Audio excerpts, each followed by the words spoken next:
자, 안녕하세요. 해선천재 도갑니다. 네, 이제 이번 주부터 이제 4월 제가 말씀드렸던 것처럼 4월 말이 돼서 4월 말부터 엄청 열심히 합니다. 뭐 그런다고 해서 뭐 크게 달라질 건 없지만 아무튼 유튜브를 일주일에 최소한 2개, 3개씩 남겨드릴게요. 그리고 강의는 초보 위주로 강의가 나가는데 중간중간 제가 설명하는 게 있어서 그런 거 설명드리겠습니다.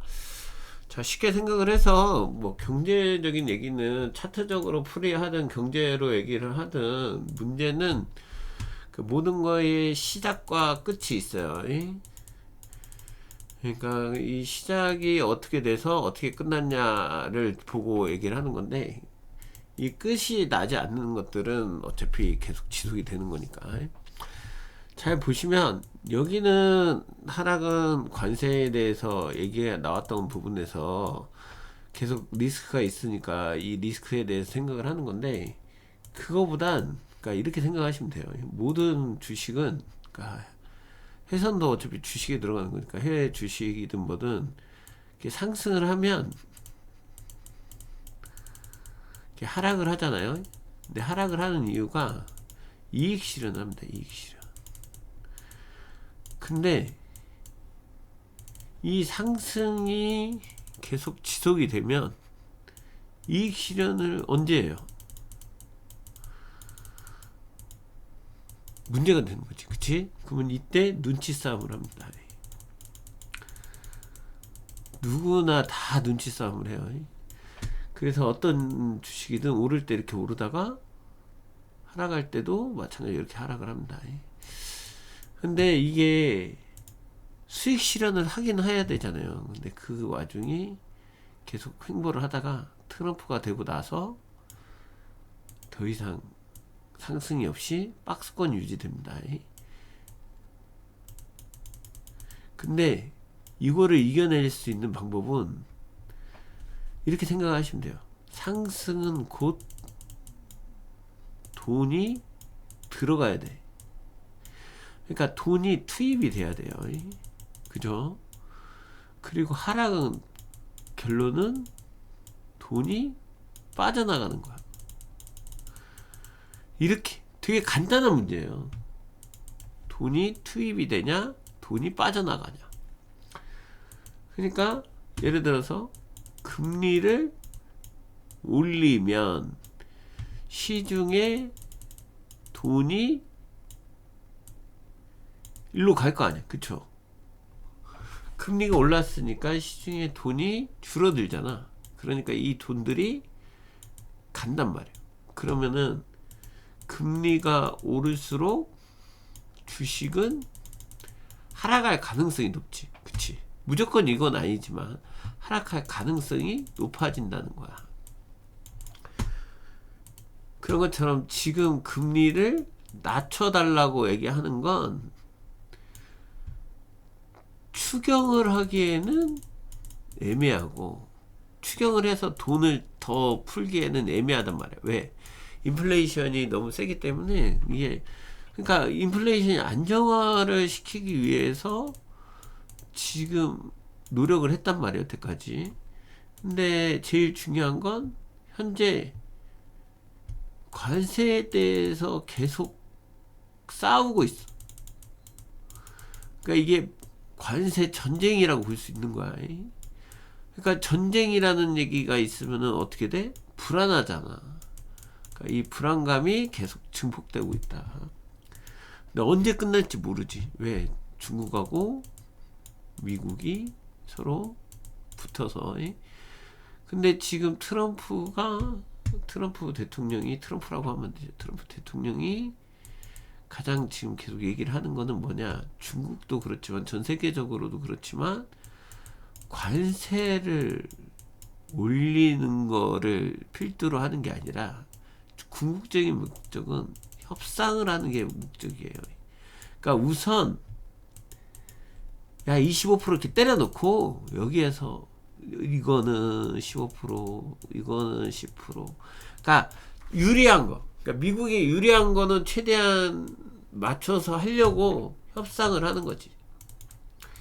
근데 이거를 지속적으로 얘기했던 거니까. 그러면은 잘 봐봐요. 차트를 이렇게 보면 그 불안감을 조성하고 나서 계속 하락이 나와요.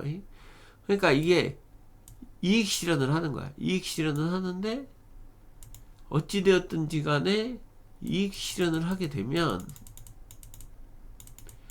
지금 기업 실적, 뭐 기업의 성장 이런 것보다 현재 여기에 있던 주가가 훨씬 높다는 거야. 그러니까 회사가 아무리 돈을 벌어도 이 주가를 따라갈 수가 없어. 엔비디아가 막 몇조 원, 몇십조 원, 몇백조 원 돈을 벌어도 현재 주가가 오버된 건 사실이니까. 그래서 이제 이거에 대해서 관세적으로 얘기를 하다 보니까 이 수출이 줄어들게 되고 돈을 못 벌게 되면서 쭉 하락을 하잖아. 근데 여기에서 팩트는 여기까지는 그냥 버리고 여기까지는 이익 실현과 문제가 되는 건데 제일 큰 문제는 여기에요. 여기. 이게 전 세계 관세를 25%를 매기겠다 했을 때에 터진 악재야. 근데 이게 왜 나왔어? 재협상을 하고 재협상 과정에 유예를 해주는 거지. 기간을 늘려주는 거야. 근데 25%에 대해서 때리고 25%에 대해서 유예를 했을 뿐이지 없앤 건 아니잖아. 그치? 없앤 건 아니란 말이야. 그러다 보니까 주가가 여기에서부터 이렇게 움직여. 근데 여기가 어디가 지켜주냐? 요만큼 18,000 부근이 지켜줬어. 내가 어제 한번 하다가 제가 사고를 손절을 한번 했는데 18,000 지켜줄 줄 알았더니 안 지켜주고 떨어져 버려갖고 그냥 손절했는데 오늘은 또 지켜줘서 올라가죠. 오늘은 그렇게 되고 있고. 근데 이게 18,000을 기준으로 해서 어느 정도 유예를 한단 말이야. 지금 중국도 더 이상 플러스가 없고 미국도 더 이상 이게 없어. 그러면서 나온 게 뭐야? 바로 파월의 금리 인하해라. 봐봐. 금리 인하를 하면 뭐가 돼? 돈이 들어온다. 돈이 들어오면 뭘로 일어나? 상승으로 간다. 이게 되는 거야. 그래서 압박을 하는 거지. 금리 인하를 해라. 지금 인플레이션도 정상이고 뭔데 관세 때문에 금리 인하를 안 하는 건 아니지 않냐. 그러니까 관세는 우리가 알아서 할 테니 지금 너는 인플레이션만 보고 해라. 근데 이거를 놓고 금리 인하를 해야 그나마 관세에 대해서 물가가 상승하는 거를 자기들이 핑계댈 수가 있어. 왜 나중에 금리 인하 때문에 했다. 어쨌든 핑계도 될 수 있고 정책의 모든 부분이 이렇게 들어갈 수도 있단 말이야. 그래서 화두가 된 게 지금 금리 인하 압박이란 말이에요. 근데 이게 왜 그러냐? 돈이 없어. 돈이. 뭐 추경을 하거나 이것도 계속 계획을 세우고 있는데 없어. 그럼 관세를 해서 미국이 돈을 많이 벌 거다. 지금 당장이야? 아니야. 그러니까 관세에 대한 건 지금 현재 악재로 작용을 할 수밖에 없지. 그 엔비디아 같은 경우는 H20 반도체 그 수출을 못 하겠으니까 그만큼 돈을 못 버는 거예요. H20인가? 아무튼 엔비디아가 중국에 수출을 못하게 한 그 인공지능에 많이 들어가는 칩 그걸로 만들었다는 그걸 못하게 했으니까 그게 또 되게 문제가 되는 거예요. 그러니까 그런 부분들이 계속 악재로 겪고 있는데 문제는 미국은 그냥 현재 이렇게 달리고 있는 거지. 당장 눈에 보이는 악재가 여기에서부터 여기까지의 악재라고 하기에는 조금 이건 좀 크다 이거야. 그러면 뭐가 일어나냐? 바로 횡보가 일어나요. 횡보 박스가 나와. 그러니까 크게는 요 위에까지, 밑에는 18,000. 이거보다 더 심한 악재가 나오면 17,000까지 오겠지. 그러니까 이거는 악재가 지금보다 더 증가할 때고 여기에서는 회복을 한단 말이야. 근데 이게 좋아서 회복을 하는 게 아니라 요만큼 지금 요 박스권이란 박스권. 그건 중국하고도 협상한다고 했으니까 협상을 하겠지. 만약에 전쟁이 이제 러시아하고 우크라이나 끝난다고 하면 그것도 도움이 되겠지. 여러 가지 부분이 계속 있지만 핵심은 뭐냐면 여기가 지켜주는 자리인데 저점이라고 보기에는 약간 불안감이 있어요. 그렇지만 잘 또 지켜주는 부분이 있고 또 여기에서 여기까지 올라온다고 하기에는 호재가 너무 없죠. 그러니까 그런 부분들이 겹쳐 있다고 보면 돼요. 그러면 지금은 뭐를 해야 되냐? 그나마 단기 매매를 해야 되는 거지. 왜? 그날 움직임이 있으니까. 그러면은 이거만 기억을 하면 돼요.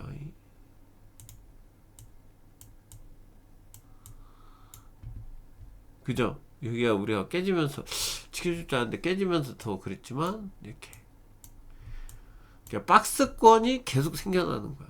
그러니까 이게 상승에서도 마찬가지고 하락에서도 마찬가지고 현재 이렇게 박스권이 생겨나는 거지. 그럼 박스권 매매를 했을 때 10에서 20포인트 이상 30포인트까지도 바라볼 수 있는 박스권이 생겨난다 이거야.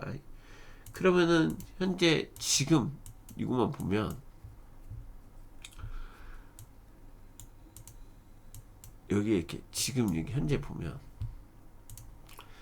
강한 상승한 다음에 다시 떨어지죠. 근데 어떻게 여기에서부터 박스가 이렇게 이루어져. 그지? 그리고 밑에 박스 하나 다시 올라와서 여기에서 이렇게 박스. 그러면은 현재 지금 박스를 봤을 때 요 고점과 요 저점이 여기잖아. 그러면은 이게 뭐 앞에서부터 본다기보단 요 박스권이 된다. 그러면은 고점으로는 18,120이고 저점으로는 18,100에서 90이란 말이야. 120에서 110이고. 그러니까 이거를 놓고 여기에서 내가 매수를 하겠다. 그러면 1차적으로 여기까지 아까 말했던 110 이상까지 노려보는 거지.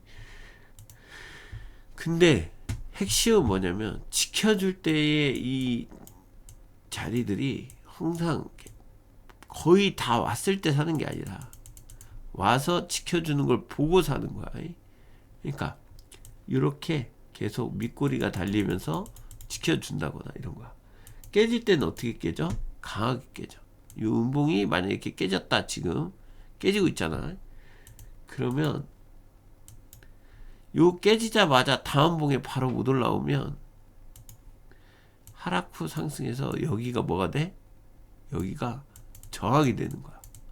원래는 이렇게 떨어질 때는 지지라인이었는데 올라갈 때는 저항이 되는 거야. 그러면 제일 좋은 건 뭐냐면 18,000 여기 90짜리가 지켜주는지를 보는 거지. 그러면 지금 이렇게 밑꼬리 달았으니까 어느 정도 지켜줬다 이거야. 그러니까 하락 후 상승이 나온 거지. 그러면은 안정적으로 내가 매수를 하려면 이렇게 떨어지는 걸 보고 사는 게 아니라 상승하는 걸 보고 사는 거. 그것만 잘 기억했으면 좋겠어요. 지금 한 말이 별거 아닌 것 같지만 하루 종일 매매를 하다 보면 요렇게 박스가 나오는 구간이 무조건 나온다 이거야. 근데 이 박스가 보통 많게는 0에서 50포인트까지도 나온다는 거지. 근데 너무 자주 매매를 하지 말고 기본적으로 지금도 봐봐. 여기도 말했잖아. 빨리 지켜주면 여기 자리에서 양봉이 나오면서 지켜주는 자리가 오면서 올라갈 거라고. 그러면은 여기가 손절을 잡고 한번 들어가 보는 것도 좋고, 아니면 언제 완전히 올라와서 18,100 이상에서 해서 여기까지 노려서 하는 것도 괜찮다 이거야. 근데 이게 제일 좋은 자리는 여기가 마지노선이니까 여기까지 오는 것도 좋지만 우선은 여기에 올라왔을 때 요 고점에서 수익 실현을 하는 게 더 중요해. 그러니까 이렇게 눌림 자리가 있을 때, 매도의 눌림 자리가 있을 때 쉽게 돌파가 어렵거든. 근데 요 올라오는 것만 보고 여기에도 보면 고점에서 이렇게 봤을 때 여기에서 윗꼬리 그리고 하락 봐봐 올라오고 여기에서 저항 여기에서 저항 이렇게 떨어지잖아. 그러니까 돌파를 하면 무조건 지켜주게 돼 있다고. 근데 이 고점에서 매도가 나오고 있는 거니까 매수는 어디서 나와? 매수는 지금 여기에서 나와. 근데 내가 말했지 안정적으로 하려면 어떻게 해야 된다고? 여기에서 올라와야 된다고. 뭔 얘기인지 알겠죠? 그 박스가 만들어져야 돼. 그러니까 이렇게 하락할 때 제일 중요한 건 이렇게 올라오는 거, 강하게 자리 잡는 거. 자, 여기도 봐봐.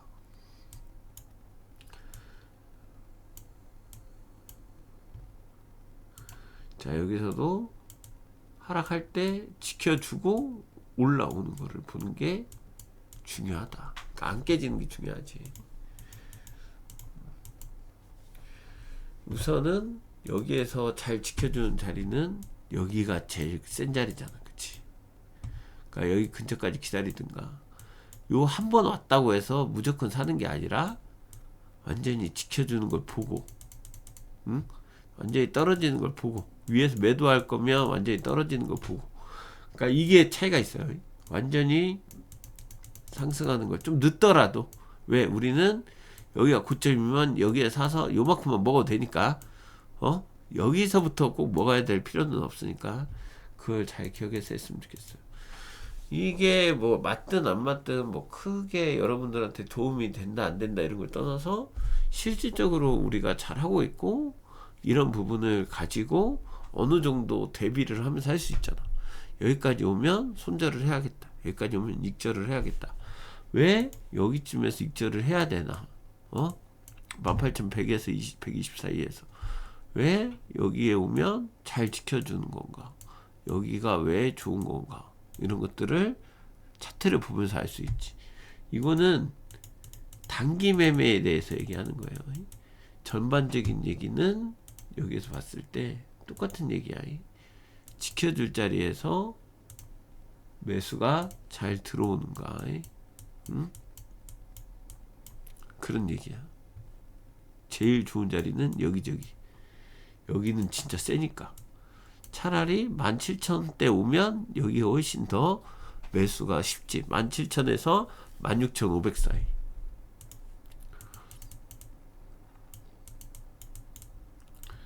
뭔 얘기인지 알겠죠? 그러니까 이런 거 봐서 잘 하시면 좋겠습니다. 그리고 저희가 이 차트 해석에 대한 것들을 앞으로 계속 올려드릴 텐데 일봉이나 이런 것들을 보면서 하시고 단기 매매는 역시 맞춰서 잘 하셨으면 좋겠습니다. 그리고 우리 공지사항 하나. 자, 그 전에 기본반 들으신 분들, 기본반 들었는데 저녁 강의 들어오시는 분들, 지금 듣고 있으신 분들 말고 기본반 전에 들었다가 좀 듣다가 그만두신 분들 강의 더 올라왔거든요. 지금 15강까지 업그레이드 돼 있으니까 이거 맞춰서 신청해 주시고 저녁 강의 지금 제가 말했잖아요. 싹 바뀌었다고. 새로 리뉴얼해서 바뀌었어요. 그러니까 저녁 강의 한번 들어보시라고 얘기하거든요. 왜냐면 지금 가장 제가 힘을 쓰는 건 일봉반도 열심히 하고 있지만 중요한 건 저녁에 22만원짜리 요 강의거든요. 그건 기본반 들은 사람만 올 수 있어요. 그 22만원짜리인데 기본반만 듣고 저녁 강의를 안 들으신 분도 있고 예전에 저녁 강의만 매매 위주로 하던 저녁 강의를 듣고 잘 못 알아들어서 안 오시는 분들도 있는데 그러지 말고 기본반 들으신 분들 저녁 강의 신청하세요. 그럼 제가 일주일씩 열어드릴게요. 알았죠? 그러니까 지금 있으신 분도 제가 연장을 많이 해드리니까 저녁 강의 일주일씩 열어드릴 테니까 한번 들어보고 새로 가입할 건지, 그리고 지금 스타일이 마음에 들면 그 저녁에 같이 공부하게요. 알았죠? 왜냐면 저녁 공부방을 확실히 요즘에 개편한 뒤에 좋아지고 있어. 사람들도 너무 만족하고 문자나 이런 것들도 너무 많이 오고 있어서 저녁방을 한번 들어보게 내가 오픈을 해서 해줄 테니까, 알죠? 기본반 신청하신 분들, 들었던 분들, 작년 재작년 들었던 분들 신청하시면 제가 우선 일주일 열어드릴게요. 네. 일주일 그러니까 저녁 수업 시간은 10시 30분에서 11시 30분이고 기본적으로 화목에 합니다.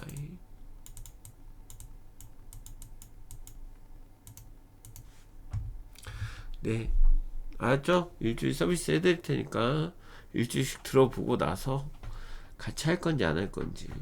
예전에 공부 오래 하신 분들도 그 매매를 따라하는 형식으로 했는데 그게 아니라 공부를 제대로 알려주는, 정말 기본반 수업을 제대로 알려주는 수업이라고 생각했으면 좋겠어요. 저는 해선천재 동아였습니다.